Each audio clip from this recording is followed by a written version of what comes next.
Diariamente ouvimos notícias de intervenções do governo na economia. O governo decide onde gastar os recursos públicos, o governo estipula qual vai ser a meta da inflação utilizada, o governo determina o percentual da taxa de juros básica da economia e por aí vai. É fácil perceber que nossas vidas são constantemente influenciadas pelo governo, seja pelo que é oferecido a nós por meio dos serviços públicos, mesmo que de baixa qualidade, seja pelo que é retirado de nós por meio da tributação. Pois é, por mais que nós nos irritemos com o governo, eles existem. Mas será que os governos são realmente necessários? Na verdade, o mundo vem se tornando cada vez mais complexo, de forma que o governo é necessário sim, para regular a economia, promover a estabilidade do nível de produção, do emprego e dos preços. Já vimos que os mercados competitivos geram uma situação eficiente, mas isso é uma visão idealizada do sistema. Na realidade, existem algumas circunstâncias conhecidas como falhas de mercado que impedem que ocorra uma situação ótima.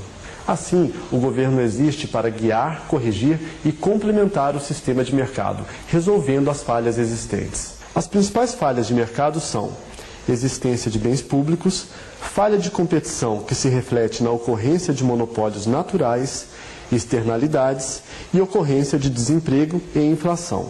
Vamos ver cada um desses itens.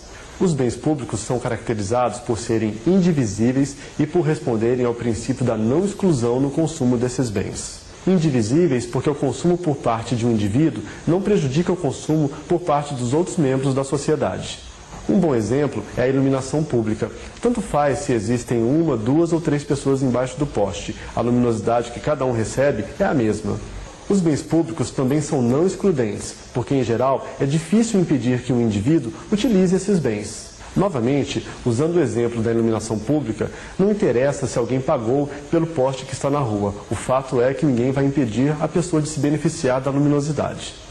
É justamente o princípio da não exclusão que torna a solução de mercado, em geral, ineficiente para garantir a quantidade adequada de bens públicos.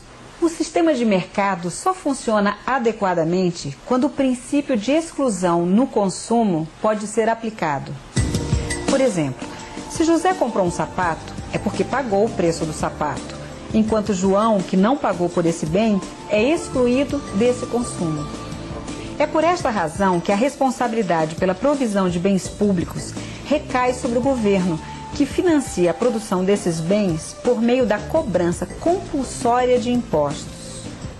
Outra falha de mercado consiste no problema de ausência de competição, como no caso dos monopólios naturais. Os monopólios naturais são setores cujo processo produtivo se caracteriza por ter retornos crescentes de escala. Quanto maior é a produção, menor é o custo da unidade produzida.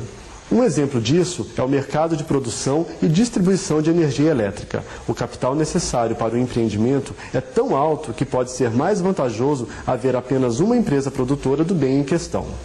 Nesse caso, o governo é fundamental para exercer a regulação dos monopólios naturais, de forma a impedir que o forte poder de mercado se reflita em preços abusivos. O governo também pode responsabilizar-se diretamente pela produção do bem ou serviço referente ao monopólio natural.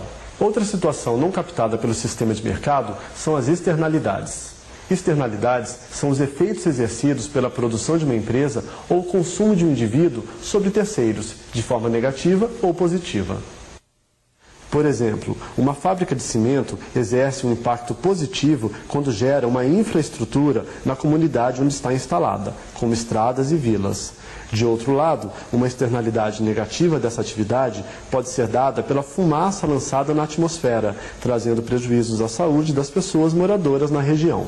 A existência de externalidades justifica a intervenção do Estado, que pode se dar por meio de produção direta ou concessão de subsídios para gerar externalidades positivas.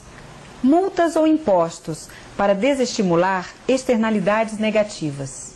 Regulamentação.